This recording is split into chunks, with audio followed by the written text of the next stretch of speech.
Hi friend, आज आपण भटकंतीच्या चौथ्या भागामध्ये कोल्हापूर ते पन्हाळगडाविषयी आज आपण भटकंती करणार आहे. पन्हाळगडावरती आज आपण फेरफटका मारायला जाणार आहे. तरी आज आपण खालून सिंधुदुर्गातनं वर आल्यानंतर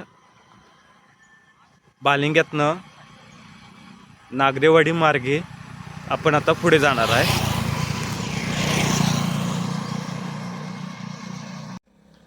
या रस्त्यानं आपण ज्योतिबा, शिंगणापूर, हनुमंतवाडी करत प्रयाग चिखली मार्गे आपण आता पन्हाळ्याला जाणार आहे. तर चला बघू आता आज आपण पन्हाळागड. फ्रेंड, आता आपण शिंगणापूरच्या धरणावरती आलेलो आहे. शिंगणापूरच्या धरणावरती आता आपण पुढे प्रयाग चिखलीला जाणार. प्रयाग चिखली मार्गे मेन हायवे कोल्हापूर रत्नागिरी या रस्त्यावर गेल्यानंतर आपण पन्हाळ्याला जाणार आहे. पंचगंगा नदी आपण प्रयाग चिखली मार्गे मेन हायवे कोल्हापूर रत्नागिरी या रस्त्यावरती आलेलो आहे. इथनं आता पन्हाळगड हा बरोबर 15 किलोमीटर अंतर आहे. तर आपल्याला रस्त्याच्या दोन्ही बाजूला गर्द हिरवी झाडे, वडाची झाडं, एकदम जुनी वडाची झाडं वगैरे आपल्याला दिसत आहेत. तसे ट्रॅफिक व गाड्या आपल्याला इथे आता दिसत आहेत. आता आपण पन्हाळ्याला निघूया. इथनं बरोबर 15 किलोमीटर अंतर आहे. आता आपण वाघबीळ इथे आलेलो आहे. इथून पन्हाळगड हा 5 किलोमीटर, मसाई पठार 11 किलोमीटर अंतर आहे. पन्हाळ्याच्या सुरुवातीला पायथ्याशी वीर शिवरत्न वीरशिवा काशी यांची समाधी लागते. समाधीकडे जाण्याचा हा रस्ता आहे. इथून आपल्याला खाली समाधीकडे जायचं. आता अशा प्रकारे इथनं पायवाट आहे. या वाटेनं आपल्याला खाली जायचं. बघा, शिवरत्न वीर शिवा काशी समाधीकडे. पायऱ्या खाली उतरल्यानंतर आपल्याला ठिकठिकाणी वनविभागामार्फत आपल्याला वन्यजीवाविषयी तसेच पशुपक्षी नंतर कीटक यांच्याविषयी माहिती सांगणारे बोर्ड आपल्याला ठिकठिकाणी इथे दिसण्यात येतात. बघा, अशा प्रकारे खाली उतरायचं. खाली उतरल्यानंतर पहिल्यांदाच आपल्याला छत्रपती शिवाजी महाराजांचे आज्ञापत्र आपल्याला इथे दिसते. अशा प्रकारे समोर आपल्याला छत्रपती शिवाजी महाराजांच्या जीवनाविषयी माहिती सांगणारी व पन्हाळगडाविषयी आपल्याला माहिती सांगणारे बोर्ड इथे आपल्याला लावलेले दिसतील. बघा,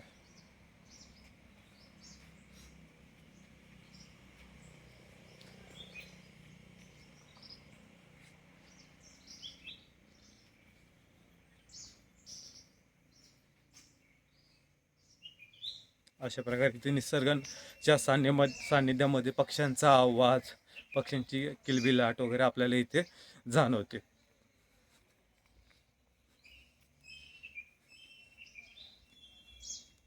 अशा प्रकारे आपण आता परत समाधी स्थळाकडे जाण्यासाठी परत आपल्याला थोड्या पायऱ्या खाली उतरायला लागतं.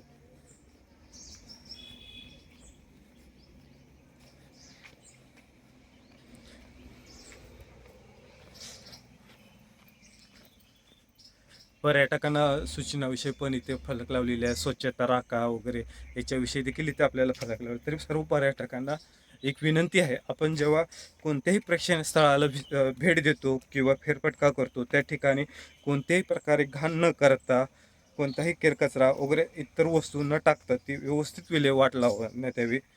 त्याच्यामुळे कसं आपल्या निसर्गाचा समतोल राखला जातो, पर्यटन स्थळ स्वच्छता राखण्यास मदत पण होते. अशा प्रकारे आपण आता समाधी स्थळाकडे जात आहे. बघा,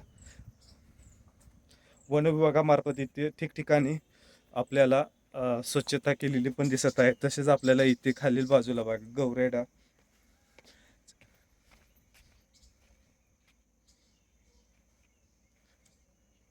अशा प्रकारे आपल्याला इथे सर्व गोष्टी दिसत आहेत.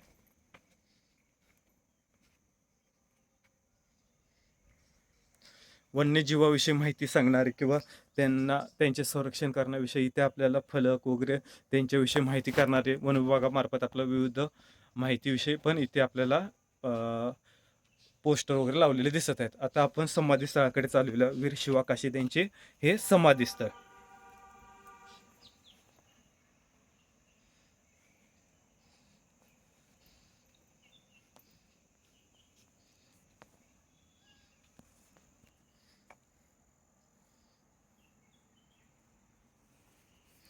अशा प्रकारे आपण आज वीर शिवा काशीद यांचे समाधी स्थळ आज आपण इथं भेट दिलेली आहे.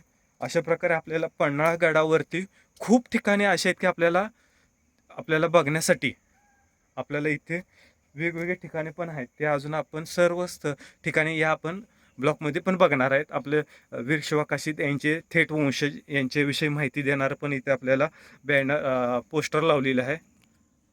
त्यांचे वंशज वगैरे, तसंच त्यांच्या जीवनाविषयी माहिती सांगणारे फलक पण आपल्या इथे आहे. पावसामुळे आणि याच्यामुळे जरा ते फलक खराब झालेलं आहे, पण खरंच आपल्याला त्यांच्या जीवनाविषयी सर्व माहिती याच्यात आपल्याला मिळते. अशा प्रकारे वन विभागाने प्राण्यांचे पुतळे त्यांच्या संरक्षणासाठी किंवा त्यांचे संवर्धन करण्यासाठी आपल्याला एक अनमोल असं मार्गदर्शन किंवा त्यांना संरक्षण करण्याविषयी आपल्याला मार्गदर्शक करतात. अशा प्रकारे आपण आता वीर शिवा काशीद यांच्या समाधीस्थळी आलेलो आहे. आता आपल्याला वरच्या साईडला हे दिसतंय बघा, पूर्ण पन्हाळगडाची जी चिरेबंदी किंवा आपण हे जे कटडी किंवा आपण हे म्हणतो त्यांच्यासाठी बुरुज वगैरे असतात, हे आपल्याला तर वरती आहे बघा. हे सर्व हे आपल्याला डोंगराचे आपल्याला इथे जाणवते. आता आपण पन्हाळगडावरती जाऊया समाधी स्थळापासून. आता वरच्या साईडला इथून बरोबर 2 किलोमीटर अंतर वरती पन्हाळगड चालू होतो.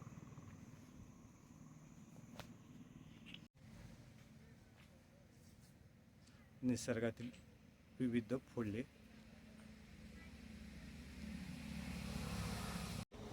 अशा तऱ्हेने आता आपण पन्हाळगड याच्यावरती आपण आलेलो आहे. गडाची सुरुवात आहे. इथे ठिकठिकाणी आपल्याला डागडुजी करताना वगैरे इथे आपल्याला दिसत आहे. ही सुरुवात आहे पन्हाळगडाची सुरुवात. आता आपण पन्हाळगडावरती बुरुज सर्व आता प्रेक्षणीय स्थळांना आता आपण भेट देऊया. पन्हाळगडाच्या सुरुवातीला आपल्याला वीर शिवा काशीद यांचा आपल्याला पुतळा दिसतो. तसेच आपल्याला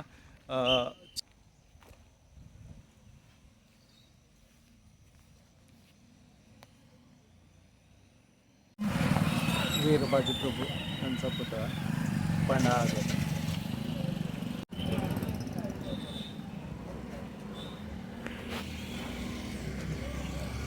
पन्हाळगडावरती आपण आल्यानंतर आपल्याला इथे पन्हाळगडाविषयी माहिती सांगणारे इथे गाईड वगैरे सर्व आपल्याला इथे उपलब्ध आहे. तशी फेरफटका करण्यासाठी पन्हाळगडावरती गाड्या देखील उपलब्ध आहेत.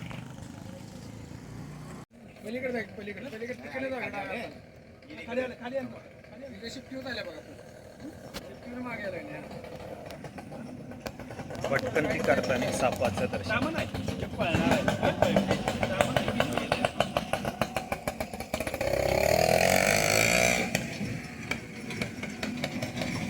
पन्हाळगडावरती भटकंतीसाठी किंवा फिरायसाठी आपल्याला अशा प्रकारे गाड्या वगैरे आहेत.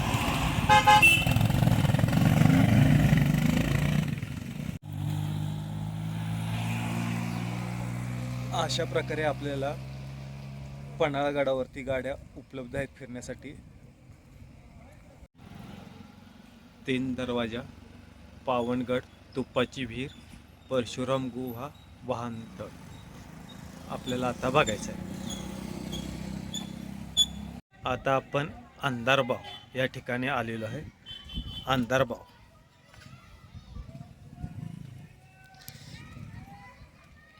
अशा प्रकारे आपल्याला पायऱ्यांनी खाली जायला लागणार आहे. अंधारबाव बघण्यासाठी आता आपण खाली जाऊया.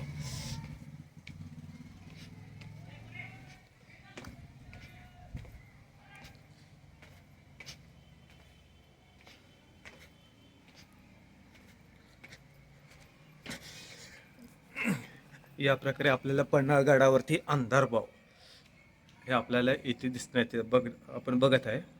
अंधारबाव खाली आहे. खालती पाणी, पूर्वीच्या काळामध्ये पाण्यासाठी जी विहीर वगैरे असायची ती इथून आहे बघा. अंधारभाऊ पर्यटन खाली जाऊ नये म्हणून इथे आपलं लोखंडी दरवाजे केलेले आहे आणि पाणी आत आपल्याला हे बघा. अशा प्रकारे आता आपण अंधारभाऊ इथला भेट दिलेली आहे. अंधारभाऊ खरंच पहिल्या काळातली इंजिनियर वगैरे खूप सुंदर कलाकृती किंवा वास्तुशास्त्रानुसार वास्तुशास्त्रानुसार कोणतीही गोष्ट ते करत असत. अंधारभावासाठी आता पावसाळ्याच्या ह्याच्यात बसण्यासाठी किंवा विश्रांतीसाठी हे केलेलं ठिकाण आपण आता इथे बघत आहे. बसण्यासाठी हे आहे पूर्णपणे दगडामध्ये तयार केलेली आणि एकदम जुनी. अशा प्रकारे आपल्याला इथे अंधारभावमध्ये आपण आलेलो आहे. या प्रकारे अंधारभावच्या या साईडला पण एक दरवाजा आहे. हा बुरुज या साईडला आपल्याला बुरुज वगैरे खाली बाजूला आपल्याला पन्हाळ साईड वगैरे असे दिसते. हे बघा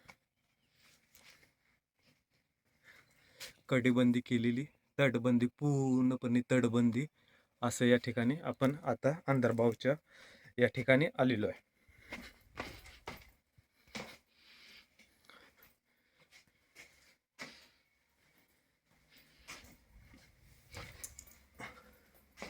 अशा प्रकारे आहे. अशा प्रकारे आपल्याला वरती अजून एक मजला चढवलेला दिसतो.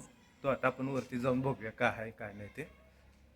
अशा प्रकारे आता आपण अंधारभावमध्ये आलेलो आहे. आता आपल्याला अशा परत वरती पायऱ्या, पहिल्या काळामध्ये पाणी काढण्यासाठी किंवा पाणी घेण्यासाठी अशा पायऱ्या वगैरे होत्या.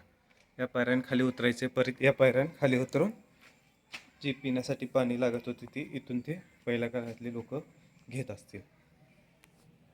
अंधारभाव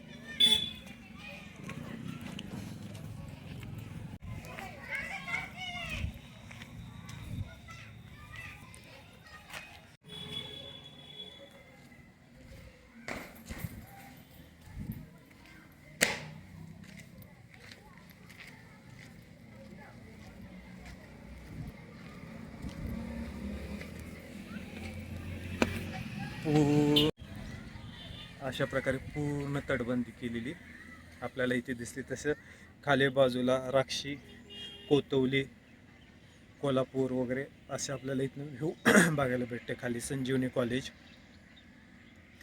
अशा प्रकारे तटबंदी केलेलं पूर्णपणे असे बुरुज आहेत पन्हाळगडावरती. आपल्याला हे आता भटकंतीमध्ये आपल्याला दिसत आहे.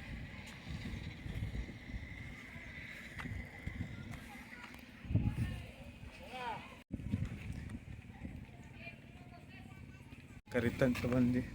तसे समोर आपल्याला गार्डन दिसत आहे. तशा पर्यटक वगैरे आलेले आहेत पन्हाळगडावरती फिरण्यासाठी आपल्याला इथे दिसत आहे. अशा प्रकारे पन्हाळगडावरती आपण अंधारभाव नंतर आता 3 दरवाजाकडे आलेलो आहे. 3 दरवाजे आता आपण बघूया. अशा प्रकारे आपण 3 दरवाजाच्या वरच्या बाजूला आलेलो आहे. 3 दरवाजाच्या वरच्या बाजूला अशा प्रकारे हे आहे बघा भटकंतीसाठी वगैरे आपल्याला 3 दरवाजा.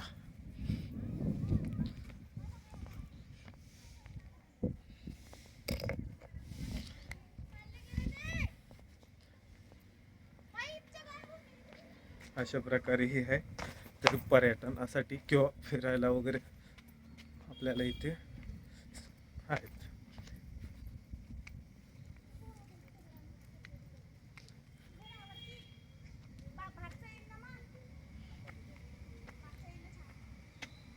अशा प्रकारे आपल्याला इथे बघायला भेटते.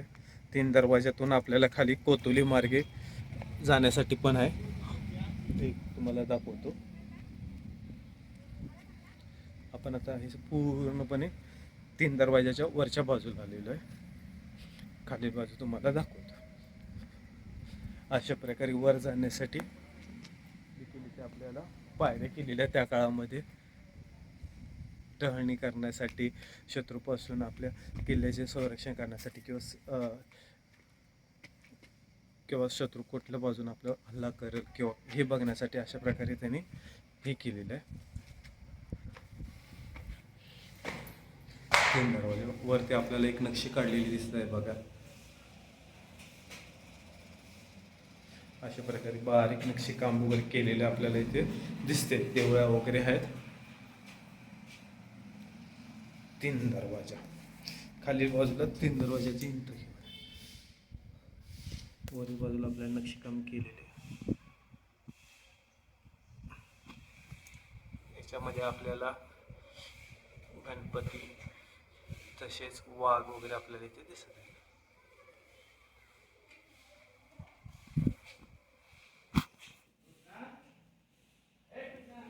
अशा प्रकारे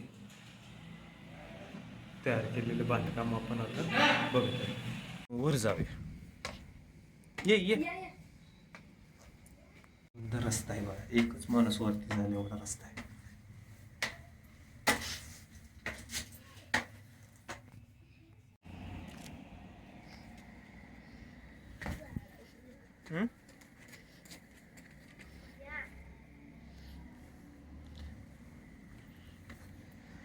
अशा प्रकारे आपल्याला वरनं व्ह्यू दिसतो बघा. आपण आता 3 दरवाजाच्या वरील बाजूला आहे. पूर्ण खाली आपल्याला संजीवनी कॉलेज,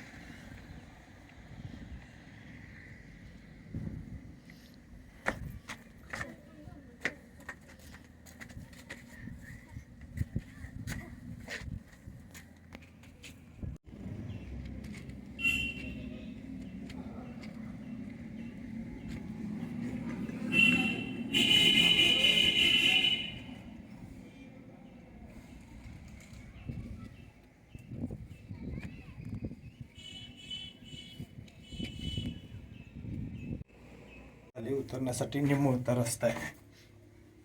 खरंच पन्हाळगडावरती खूप बघण्यासारखं आहे. चांगले चांगले स्पॉट वगैरे.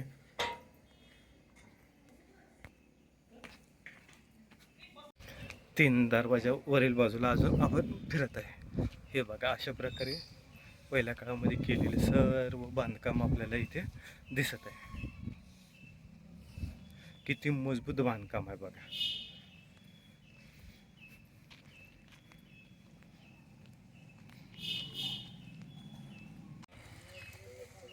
तीन दरवाजा.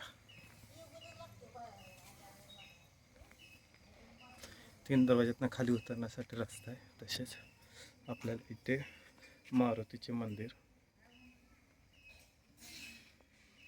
दिसतंय.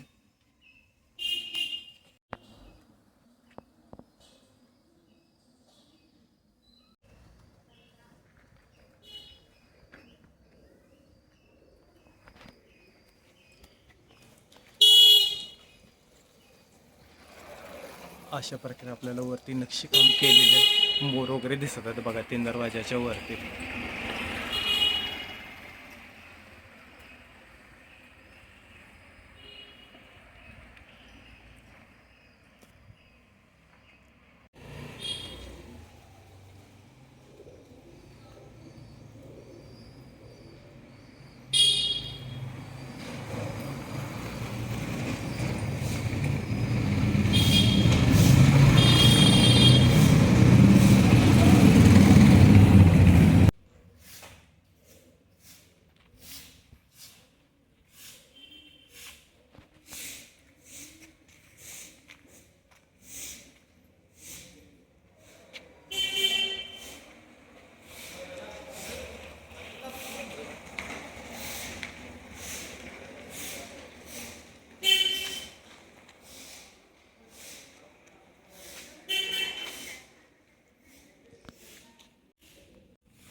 पाण्यासाठी विहीर. 3 दरवाजा.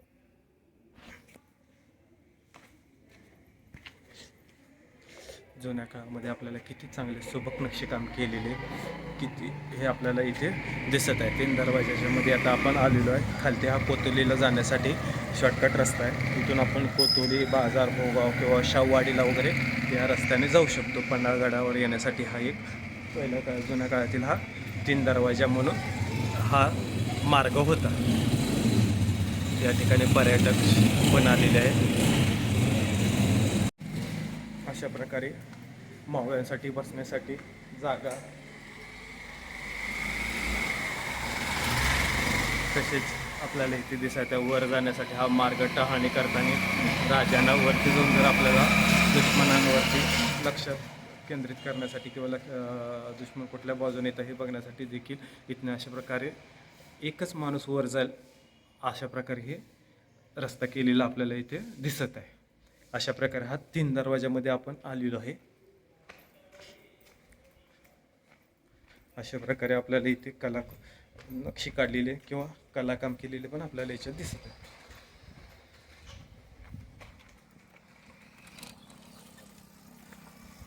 अशा प्रकारे खाली जाण्यासाठी हा रस्ता 3 दरवाजाच्या बाहेरील बाजूला आलेलो आहे. अशा प्रकारे तटबंदी केलेली बुरुज आपल्याला इथे दिसण्यात येत आहे. अशा प्रकारे पाणी जाण्यासाठी पण रस्ता केलेला आहे किंवा मार्ग काढलेला आहे. हा बघा. तरी पर्यटकांना एक विनंती आहे, आपण जे खाण्यासाठी जे साहित्य असते किंवा पाणी वगैरे जे पाण्यासाठी आपण बॉटल वगैरे घेतो त्याची इतरस्त न टाकता अशा कोणत्याही प्रकारे कोणत्याही गडावरती आपण जातो तेव्हा घाण किंवा कचरा न करता त्याची योग्य विल्हेवाट लावण्यात यावी. असं इतरस्त टाकून आपल्या पुरातन धरोहरच्या जे सौंदर्य आहे ते सौंदर्य कमी किंवा त्याच्यात विद्रूपपणा आणण्यासाठी कोणतीही गोष्ट करू नये अशी सर्व पर्यटकांना एक विनंती आहे. हा 3 दरवाजा खाली येण्यासाठी हा रस्ता आहे. वरती आपल्याला कोरीवकाम केलेले पण दिसत आहे.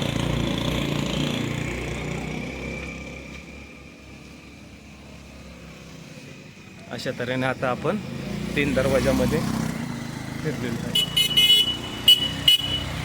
दरवाजा दिसत आहे लॉक.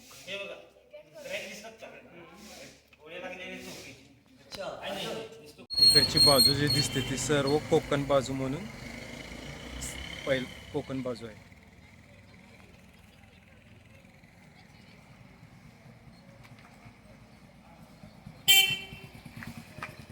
तसेच आपल्याला ठिकठिकाणी असे जे डॅमेज वगैरे झाले दिसते ती तोफाच्या गोळ्या लागून त्या काळामध्ये डॅमेज झालेले किंवा हानी झालेली दिसते. जुन्या काळामध्ये इथे हा एक दरवाजा होता. दरवाजासाठी इथे त्यांनी आपल्याला इथे लॉक केलेलं पण दिसते बघा. म्हणजे संध्याकाळी 6 नंतर दरवाजे बंद होत असत किल्ल्याचे. हे आपल्याला इथे लॉक केलेलं पण या बाजूला लॉक, या बाजूला लॉक, तसेच वरील बाजूला देखील आपल्याला दरवाजाच्या जे आपलं खाचा दिसतात बघा. दरवाजासाठी केलेल्या सर्व खाचा आपल्याला इथे दिसतात. अशा तऱ्हेने आता आपण 3 दरवाजामध्ये आहेत.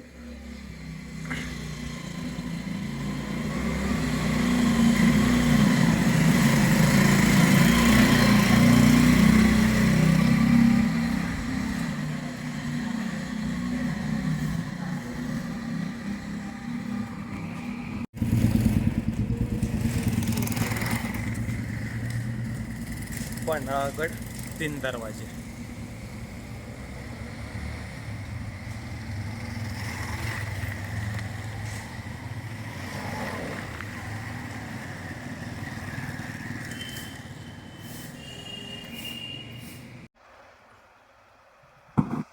आता आपण 3 दरवाजानंतर अंबरखाना बघायला जाणार आहे.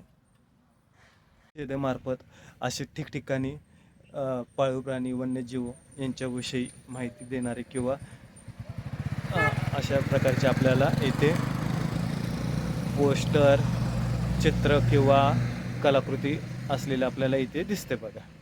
अशा प्रकारे हा आता आपण अंबरखान्याकडे जाण्याचा मार्ग. खालील बाजूला 3 दरवाजा, अंबरखाना, तसेच वरील बाजूला सज्जाकोटी. तरी आता आपण अंबरखाना जाऊया. समोर आपल्याला ग्रामीण रुग्णालय पन्हाळा. अशा तऱ्हेने आता आपण अंबरखाना इथे आलेलो आहे. आणि बाहेर बाजून आपण आता अंबरखाना जिथे धान्याचे कोठार, जिथे पहिल्या काळामध्ये धान्य साठवून वगैरे ठेवले जायचे त्याचे कोठार आपण या ठिकाणी आता आलेलो आहे. अशा प्रकारे आपल्याला अंबरखानाच्या आजूबाजूला पूर्णपणे तटबंदी केलेली वगैरे सर्व आपल्याला इथे दिसत आहे. अंबरखाना हा आत जाण्यासाठी रस्ता, तसे वरील बाजूला हे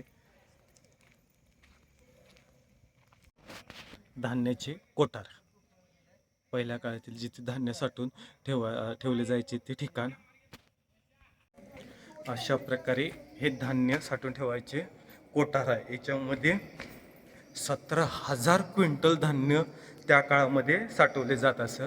तसेच धान्य खराब होऊ नये किंवा त्याच्यात किडी वगैरे काही पडू नये याच्यासाठी आपल्याला वरती ते आपल्याला हवेचे व्हेंटिलेशन राहून धान्य खराब होऊ नये किंवा त्याच्यात कीड वगैरे पडू नये याच्यासाठी इथे केलेले दिसत आहे. समोरील बाजूला दरवाजा धान्य आत आणून ठेवण्यासाठी. तसेच याच्यामध्ये 17,000 क्विंटल धान्य मावल एवढे हे मोठे अंबरखाना किंवा धान्याचे कोठार आहे. अशा प्रकारे पूर्णपणे दगडामध्ये तयार केलेले आहे आणि अजूनही ते आहे तशाच स्थितीमध्ये आपल्याला इथे दिसतं. आत धान्य आणण्यासाठी रस्ता, आत पूर्णपणे धान्य साठवले जायचे. हे आता आपल्याला इथे आपण आता अंबरखान्यामध्ये आलेलो आहे. वरील बाजूला हवेचे व्हेंटिलेशन होण्यासाठी इथे आपल्याला दिसते बघा अंबरखाना. या प्रकारे धान्य काढण्यासाठी इथे बारीकशी होल केलेलं आपल्याला इथे दिसत आहे बघा. इथून जेवढं जसं धान्य लागत असेल ते काढत असतात पहिल्या काळामध्ये. अशा प्रकारे हा पूर्णपणे पॅक असायचा. एकदा धान्य भरल्यानंतर जसं धान्य लागेल पुन्हा दरवाजा पॅक करून टाकायचे. हे आपल्याला इथे हे दिसते बघा लॉक वगैरे.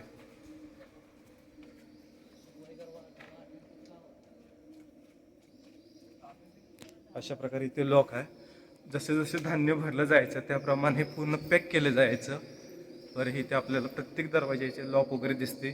तसेच इथून पण धान्य वरून टाकण्यासाठी किंवा हे बघा इथे पण आपल्याला एक दरवाजा दिसतो वरच्या बाजूला धान्य टाकण्यासाठी. जसं जसं गोदाम भरत जाईल तसं तसं ते वरती अशा पायऱ्या करून ते धान्य टाकण्यासाठी केलेलं आहे. हे पूर्णपणे दगडामध्ये आपल्याला इथे दिसत आहे अंबरखाना. या होलमधनं ते धान्य काढत असत.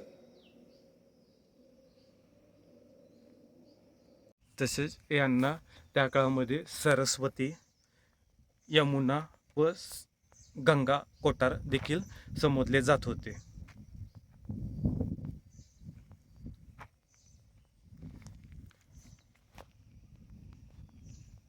जे सर्वात मोठं कोठार आपल्याला इथे दिसत आहे धान्याचे त्याला गंगा कोठार म्हणून ते संबोधले जायचे. हे गंगा कोठार आपल्याला इथे दिसत आहे. सर्वात मोठे धान्याचे कोठार 17,000 क्विंटल टन असं वरती पाणी जाण्यासाठी वगैरे इथे आपल्याला तयार केलेले वगैरे दिसत आहे बघा. अशा प्रकारे गंगा कोठी आपल्या ठिकठिकाणी पाणी साठवण्यासाठी किंवा पाणी साठवण करण्यासाठी आपल्याला इथे दिसत आहेत त्या काळामध्ये केलेले. धान्याचे कोठा क्रमांक 2 हे पण तशाच प्रकारे आपल्याला इथे केलेलं दिसत आहे. आत धान्य टाकण्यासाठी त्याच प्रकारे आपल्याला इथे सर्व दिसत आहे बघा. वरती धान्याचे कोठार, धान्याचे कोठार पन्हाळगडावरील आपण आता धान्याच्या कोठारमध्ये फिरत आहे. अशा प्रकारे आपल्याला धान्याचे कोठार इथे दिसत आहे बघा. धान्याचे कोठार क्रमांक 2. त्याच प्रकारे आपल्याला इथे पण तसंच आहे. आत जाण्यासाठी रस्ता आहे. अशा प्रकारे इथे पण धान्य साठवले जात होते.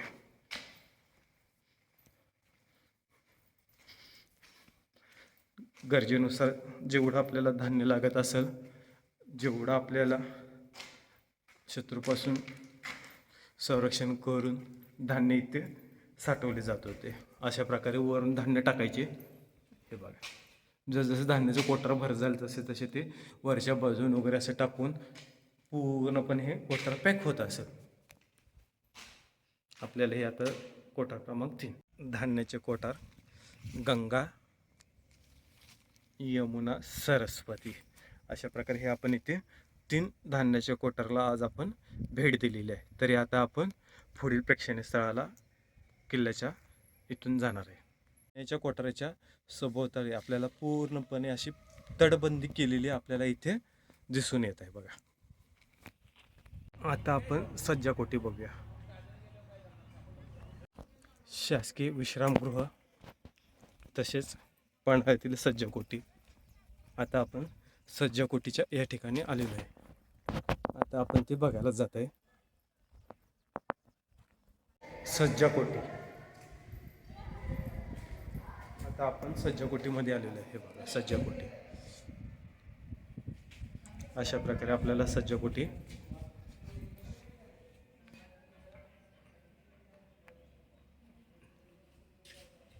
अशा प्रकारे आपल्याकडे वारणा नगर खाली बाजूला आपल्याला इथनं आता वारणा नगर दिसते. बोरपाडे अशा प्रकारे आपल्याला इथे दृश्य दिसत आहे. समोर आपल्याला पन्हाळगडाची किल्ल्याची तटबंदी असलेली आपल्याला दिसत आहे बघा. ह्या बाजूला सर्व आपण आता सज्जाकोटीवरती आलेलो आहे. अशा प्रकारे उर्दूमध्ये लेख आपल्याला इथे दिसत आहे.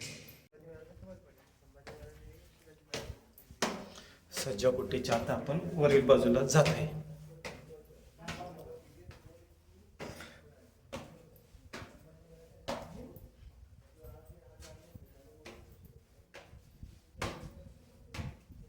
अशा प्रकारे आपल्याला इथे पायऱ्या सज्जाकोटीसाठी वरती इथून आपल्याला दिसत आहे. सज्जाकोटीच्या वरील बाजूला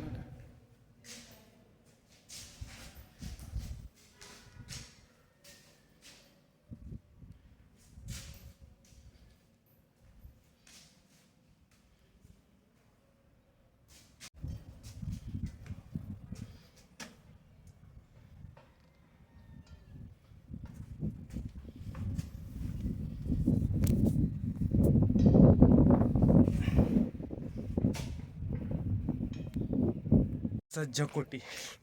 इथून पहिल्या काळामध्ये टहळणी करण्यासाठी या ठिकाणी थांबत असत. या प्रकारे आपल्याला इथे टहळणी करण्यासाठी शत्रू खालील बाजून आपल्याला येत असलेले बघण्यासाठी वगैरे आपल्याला इथे दिसत आहे बघा सज्जाकोटी.